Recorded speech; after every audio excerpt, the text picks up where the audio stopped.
Evan from K-Enable Fitness. This is the continuation of our Blind Shreds program, a fat loss educational series for those people who are blind or visually impaired, kept in mind. Today we are going over one of my absolute favorite things when it comes to instigating fat loss and getting my clients to be able to drop weight. It's increasing the workload while not doing a lot of boring cardio, and then it's really actually adaptable for people who are blind, because you can stay in one area and do a simple circuit. So these are some high rep warm-ups. This is based off of the general 4 sets 25 thing that you'll see from several people like Joe Ken and Matt Wenning, but with a twist in order to make sure it's just a ton of work. It's not as catered specifically to like increasing your power lifts or anything like that. Instead, we are trying to make sure that we're getting blood shunting all over the body and getting you a full body warm up while increasing the tonnage that you do. So when we say tonnage, I want you to think about the weight times the reps that you're performing for in total, and that's going to be your tonnage. An example is if you lift 10 pounds for 12 reps, 10 times 12 is 120. So within that one set, you did 120 pounds of volume. So we're able to utilize that in order to get a lot of stuff done in a short amount of time. So we treat these things like circuits. I really like using this in order to make sure that my clients are building up the right muscles, as well as being able to slowly progress up very scientifically and strategically how much volume they're doing in their warm-ups, in order to make sure that we're not doing too much, not taking too big of jumps, but also being able to get a lot done and have that be the primer for their workout. What's really cool is these warm-ups will actually start tiring you out, and then your nervous system starts to upregulate and use more muscle fibers because it realizes they're fatigued, and yet you're still trying to do lifts after this. So it'll make sure that you are able to access a little bit more of your muscle fibers.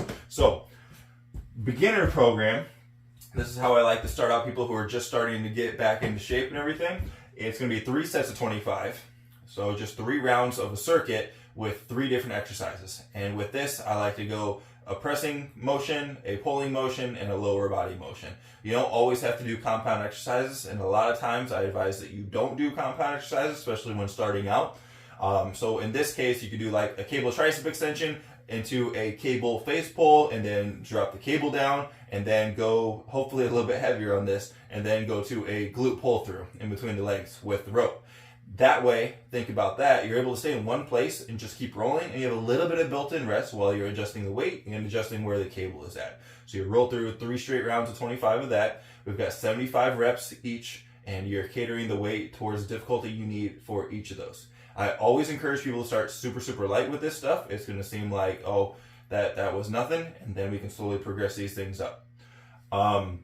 Another reason for this is in order to make sure that you, as a visually impaired person, if you do have some sort of low vision or even no vision, is you think about those exercises, you get to stay in one place. So me, I love being able to get a lot done in the same place instead of having to tap my cane around and figure out if the equipment that I'm looking for a superset or something is actually taken or not. And I've taken many different blind people through that thought process and designed programs in order to make sure that you get a lot done in one space. So when we do these high rep warm-ups, it's still very accessible for those of us with visual impairments, because you're able to stay in one spot, keep the equipment that you have, and then be able to just roll through your whole warm-up for 10-15 minutes.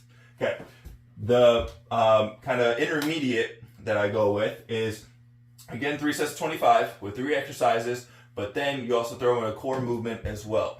So let's say you do the same thing that you just did for the 3 sets of 25, but instead, now you add a plank variant or something like that, some Russian twists maybe at the end. This can be for time, or it can be for reps as well. So the Russian twists, with a medicine ball, you could do 25 taps per side.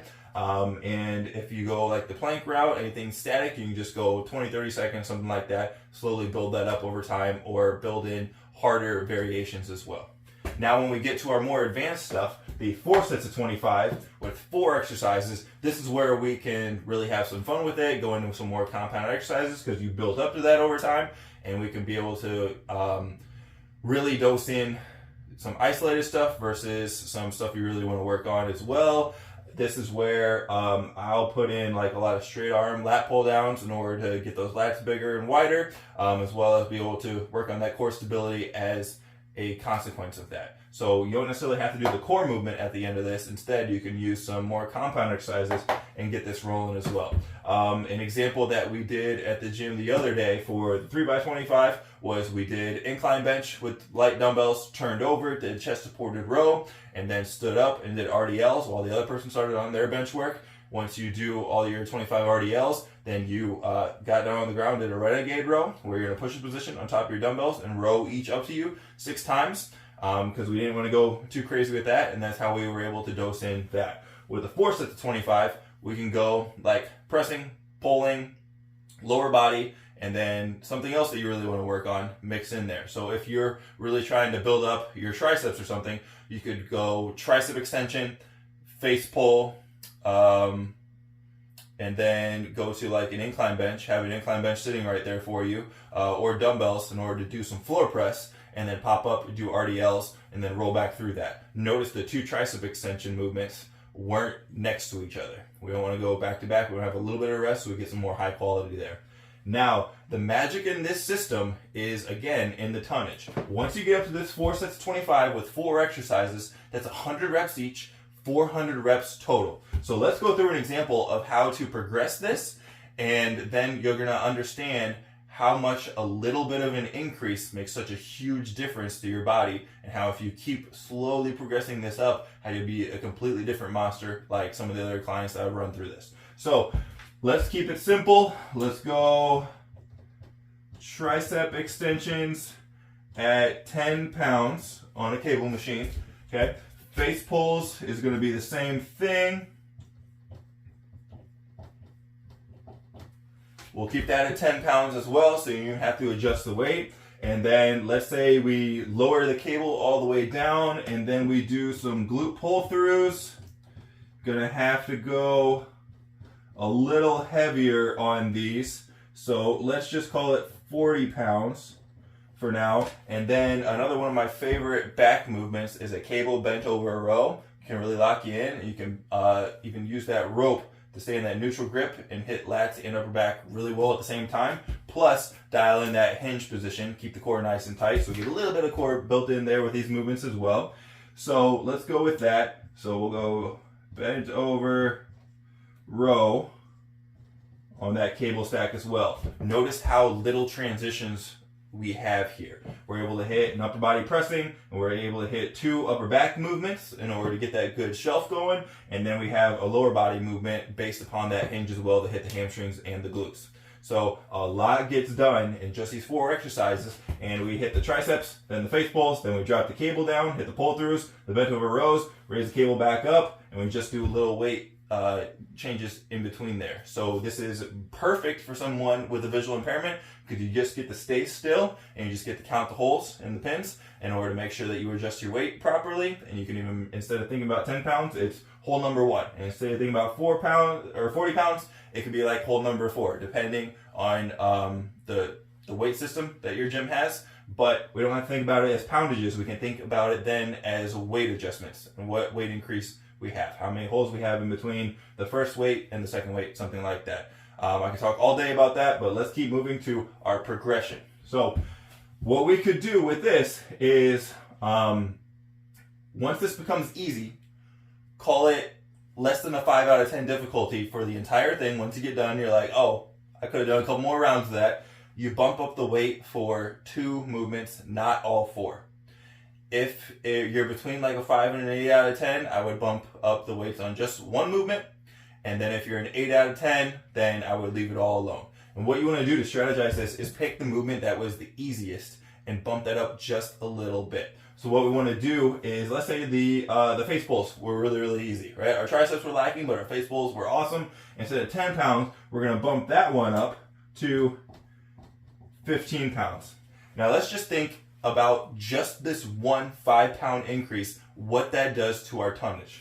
Okay, adding that 5 pounds, remember 4 sets 25, we're getting 100 total reps in, so that's 500 total pounds of tonnage that increases, and that is an awful lot. So that's why we don't need to raise 5-10 pounds on everything every time, because that's going to be such a huge change in stimulus. We just need to slowly ease this up. But let's imagine that you're slowly easing everything up. Let's say you're doing this like a couple times a week, and then within 2 months you've increased everything by 5 pounds, and then you're still hitting force sets 25, and it's about the same perceived exertion, because you definitely adapted this pretty quickly. I gave it about 2 weeks, and then you're like, everything's oiled, you're good to go, you're able to hit some pretty heavy lifts still, everything like that. But let's say that we got to increase everything over 2 months.